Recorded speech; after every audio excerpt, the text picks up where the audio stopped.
What's up, First Contention fans? Welcome back to another week. Today on First Contention, Tim Tebow, Sanchez, the battle continues. It is football season, and we're about to get you in the zone. Keep it locked, First Contention.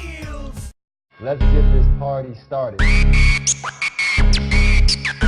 Coverage tight, spotlight on tomorrow. Who you with? Trust, you'll be delighted that you followed. At Phirst Contention, the invention. We debate sports, of course we should mention. What's that? We cover games, we don't play suspensions. We 100, so if your star's missing, we let you know your squad surely gone fishing. We never fish though, no, not our motto.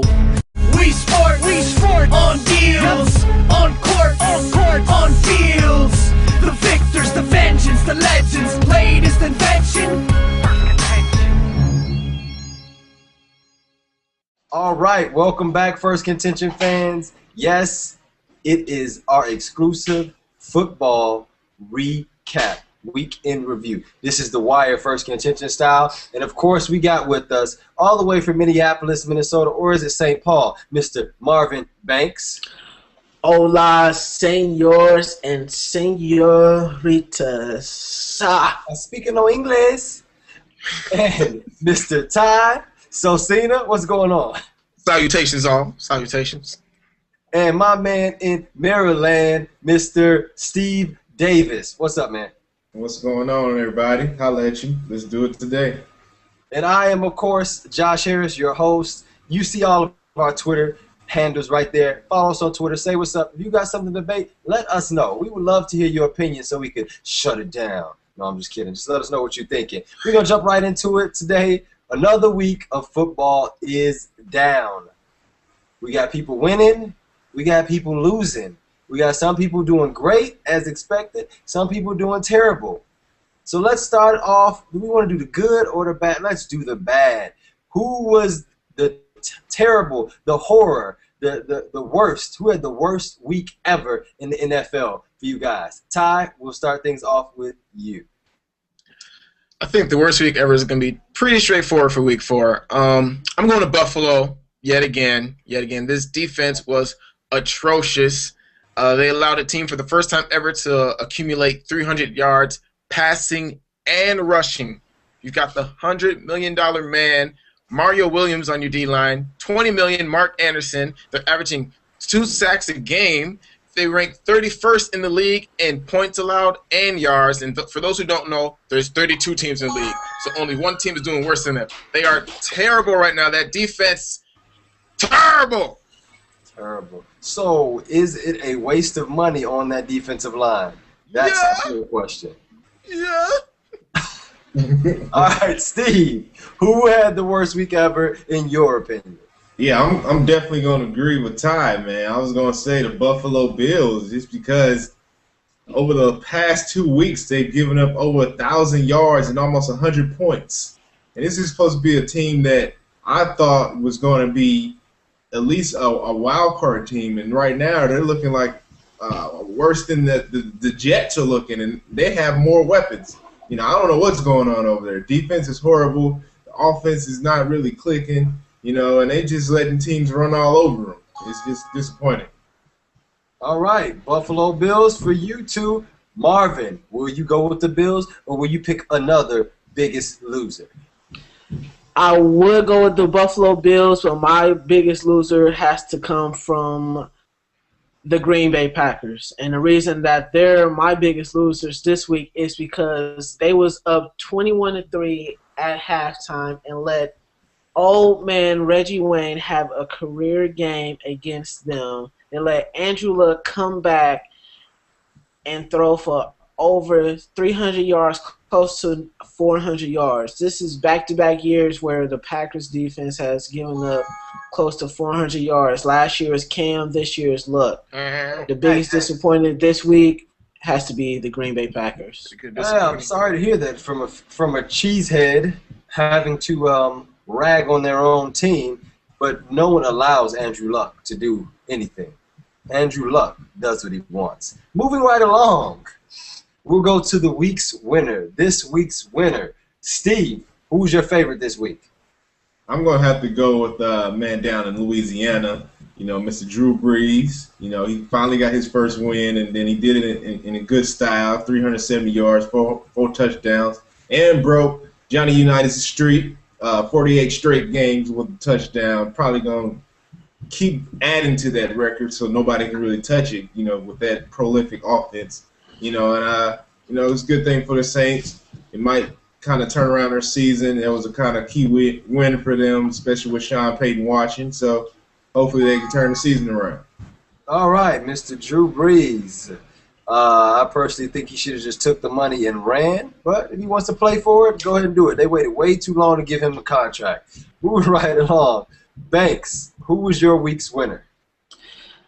I think my week's winner, I have to give a little bit of love down to the team down in ATL with the Falcons. They went into a hostile territory going up in Maryland where Josh and Steven is located at, and they came out with a victory. I'm very surprised that the Falcons are 5-0 this year, one of the last few undefeated teams, and they're looking to vie for maybe to become the best team in the in the NFC, excuse me. So I think my biggest winner this year has to be the team down in ATL. ATL, shouty. Think about Atlanta, though, man. You can't say nothing to them until they get into the playoffs, because they do this year in, year out. True. Goes without saying. All right, whose turn is it? Yours. Ty. Oh, yeah, that's right. Ty, you get to go last. Let's just skip you. All right, moving along to the next question. No, I'm just kidding. Ty, who's your week's winner? My winners. I got 2 week winners, players of the week, if I may. I'm going with the man who beat the Packers, the men, plural. Andrew Luck looked amazing, 362 yards. A rookie. This is the second time this year that a rookie has been the MVP. The other rookie was Russell Wilson. 2 yards in the air, 1 on the ground. He gives the love to the man, Reggie Wayne. No, we are not playing paper football. My man from the U, Reggie Wayne, showed up and showed out. 212 yards receiving, career high. Not even Peyton Manning can do that for him. So Reggie Wayne, Andrew Luck, good win. Chuck Strong, good win for the franchise. Is it this first time that Andrew Luck has actually looked good in the game, though? He didn't look too good against the Bears, I know that much. He beat the Vikings, came back and beat them. Oh, well, that doesn't take much. Come on. Moving right along, the biggest surprise or upset of the week for you guys.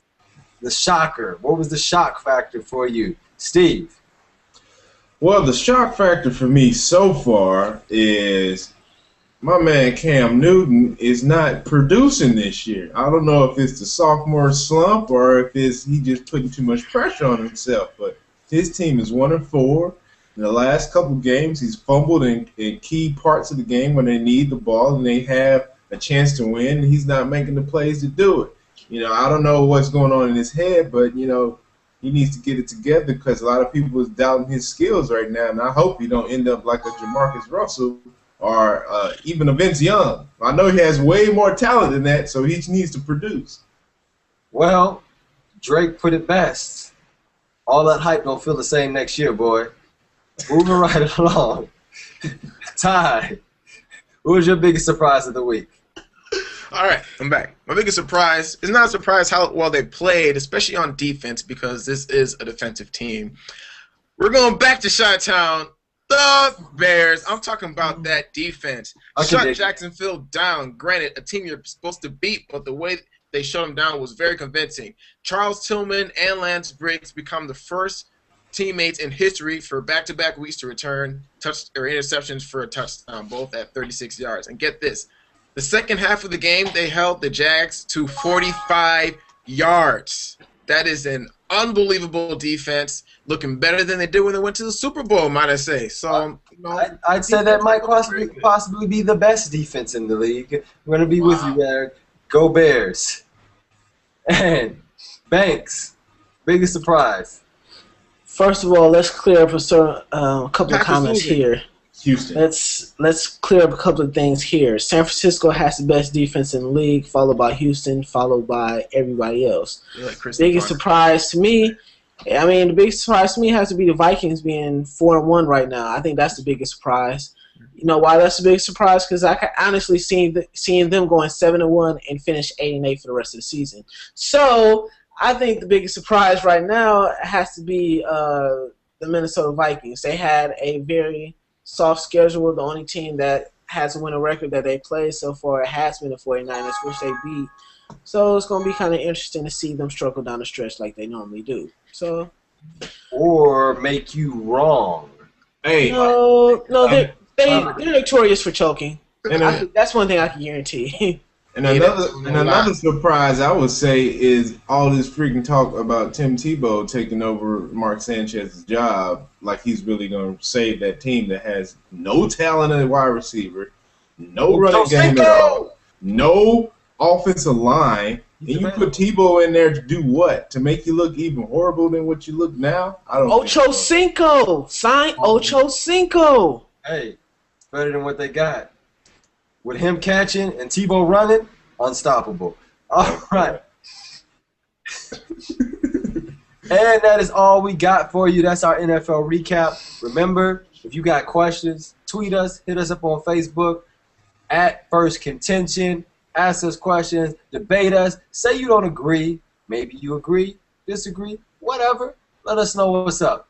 Thank you for tuning in to Phirst Contention. We'll see you next time. Ride with Phirst Contention, that's full throttle in. We sport on deals, on court, on fields. The victors, the vengeance, the legends, latest invention. Phirst Contention. We sport on deals, on court, on fields. The victors, the vengeance, the legends, latest invention. Game face grit, like born for playoffs. Say it all in small time like payoffs.